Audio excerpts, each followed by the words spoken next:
का क्वेश्चन के बारे में बात करेंगे, जो कि बहुत ही इंपॉर्टेंट पेपर है आपके लिए। यहाँ पे जो है आपको आंसर भी मिलेगा और क्वेश्चन भी मिलेगा, आंसर और क्वेश्चन दोनों मिलेगा। तो आप अच्छे से पढ़ते चलिए और सबको जो है अच्छे से याद करते चलिए, क्योंकि यहाँ से जो है आपको एग्ज़ाम में बहुत से क्वेश्चंस आने वाले हैं, बहुत से क्वेश्चन जो आपका एग्ज़ाम में आने वाले हैं। तो ये पेपर बहुत ही इंपॉर्टेंट है।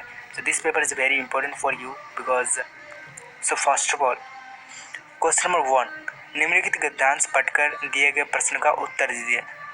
निम्नलिखित गद्यांश को पढ़कर दिए गए प्रश्न का उत्तर दीजिए। तो यहाँ पे जो एक गद्यांश लिखा हुआ था, इसी का यहाँ पे आंसर दिया हुआ है। तो गद्यांश का जो आंसर वो लिखना बहुत ही आसान होता है। आपको स्टोरी पढ़ना है, स्टोरी रीड करके जो आपको मतलब क्वेश्चंस पूछे गए हैं वो वही स्टोरी से होता है। तो उसी स्टोरी पे आपको खोज करके जो आंसर दे देना है। यहाँ पे गद्यांश में आपका नंबर आने का बहुत ही ज़्यादा चांस होता है, बिकॉज बहुत आसान होता है। यहाँ से निम्नलिखित गद्यांश को पढ़कर दिए गए प्रश्न का उत्तर विकल्प से चुनकर कोष्ठक में लिखिए। तो यहाँ पे जो है आपका कुछ खाली कर या फिर कुछ ऐसा रहता है, जैसे यहाँ पे आपको थोड़ा स्टोरी दे दिया और यहाँ पे फिल इन द ब्लैंक्स रख दिया, तो इसी को आपको भरना है। तो यही फिल इन द ब्लैंक्स जो है वो आपका स्टोरी से पूछा जाता है। तो आपको स्टोरी में आपको खोज करके जो है फिल इन द ब्लैंक्स को भरना है। तो ये भी बहुत ही ईजी होता है। निम्नलिखित कविता को पढ़कर दिए गए प्रश्न का उत्तर लिखिए।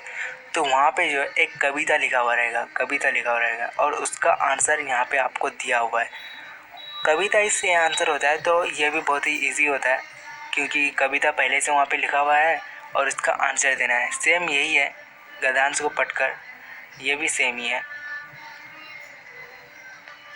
तो निम्नलिखित उत्तर सोहनलाल द्विवेदी के बारे में आपको क्या क्या लिखना है, तो यहाँ पे आपको दिया गया है। सोहनलाल द्विवेदी जो है वो प्रकृति की सीख कविता के कवि है। प्रकृति की सीख, क्या प्रकृति की सीख याद करते चलिए बिल्कुल, क्योंकि ये भी क्वेश्चंस आ सकता है आपके एग्जाम में। इसमें मिलजुल कर रहने के लिए क्यों कहा होगा कि तीनों अगर मिल जाए तो में 3 काम करना जाएगा। तो प्रदूषण को ना करें। प्रदूषण की बेटी इंदिरा गांधी को नैनी जेल से लिखा था, अब की समस्या से पीड़ित है। यहाँ पे 10 नंबर में समक्का का सरक्का के जीवन से हमें क्या संदेश। कविता के माध्यम से कवि ने भारतीयों का सम्मान बढ़ाकर दुनिया में अनेकों ऊंचाई दिखाई है। भारतीय के होठों पर सच्चाई रहती है, उनके दिल साफ रहते हैं। भारतीय मेहमान को अपने प्राण से भी ज़्यादा मानते हैं। उनमें लालच नहीं होती, थोड़े में गुजारा कर लेते हैं। उनके दिल में प्रेम और इंसानियत भरे रहते हैं। वे सबसे मिलजुल कर रहते हैं, एक दूसरे से प्रेम करते हैं। एंड यहाँ पे 8 नंबर में है, 9 नंबर में भारतवासी स्वार्थी नहीं है, गैरों को भी अपनाते हैं, इसलिए सारी दुनिया कहती है भारतवासी मानवतावादी है। फिर 12 नंबर है, प्रकृति के विभिन्न अंगों से हम कुछ न कुछ सीखते हैं। इस कथन की पुष्टि करते हुए प्रकृति की सीख पाठ का सार अपने शब्द में लिखिए। तो प्रकृति के पाठ का आपको यहाँ पे सार लिखना है। तो प्रकृति के कण कण में कुछ संदेश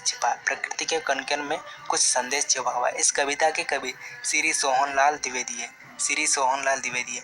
पर्वत कहता है कि तुम अपना सिर उठाकर जीवन में आगे बढ़ो। सागर कहता है तुम अपने मन में विशाल भाव रखो। तरल तरंग कहता है अपने मन में मीठे और मृदुल उत्साह भर लो। कौन कहता है? तरंग कहता है। एंड 6 नंबर में पृथ्वी कहती है कि कभी धैर्य ना छोड़ो। नव कहता है महान बन जाओ। एंड फिर 4 में किसी